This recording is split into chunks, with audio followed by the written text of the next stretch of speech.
Hi and welcome to Belgian Diecast Restorations. I'm Johan and this is a Maserati Boomerang, an attempt by German diecast manufacturer Siku at a faithful recreation of the famous Italian concept car. The Boomerang was designed by Giorgetto Giugiaro and produced by Ital Design. It was first revealed at the Turin Motor Show in 1971 as a non-functional Applewood model, but by the time of the 1972 Geneva Auto Show it was a drivable car on Maserati Bora chassis. This Siku model was produced from 1975 up to 1983 and was a transitional model between the V series and the 1000 series. It came in silver, blue or yellow, with a silver model replicating the authentic concept car, complete with the Maserati logo on the hood. My model is very playworn. It has lost most of its silver paint and the Maserati trident on the hood is all but gone. The Siku wheels have lost most of their white paint. I won't try to restore those, and since I couldn't find any Maserati Boomerang wheels in that scale, I will have to find another solution.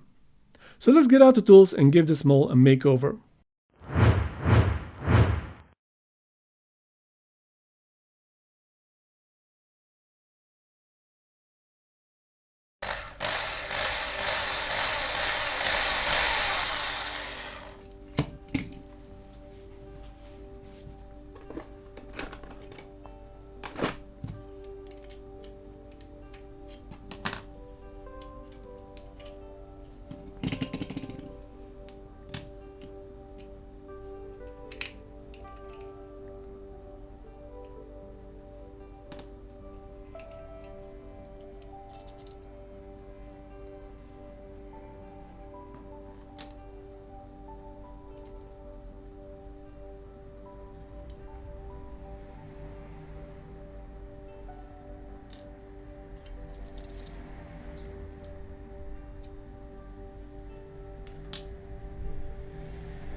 The Maserati Boomerang is one of the iconic supercar prototypes of the 70s.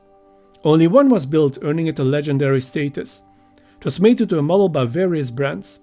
This German model by Siku is in a pretty rough condition. The paint and the Maserati logo are all but gone. The window is dull and the wheels lost their white Siku paint.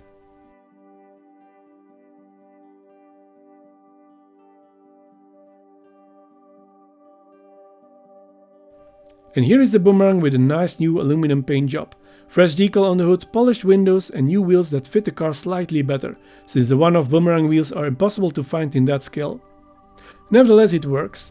I wish I had made the decals a little darker, like on the real car. I fixed this in the files you can download on my Ko-fi page. If you enjoy my videos, please leave me a like and don't forget to subscribe to my channel and tick the notification bell. Thanks for watching and see you in the next video.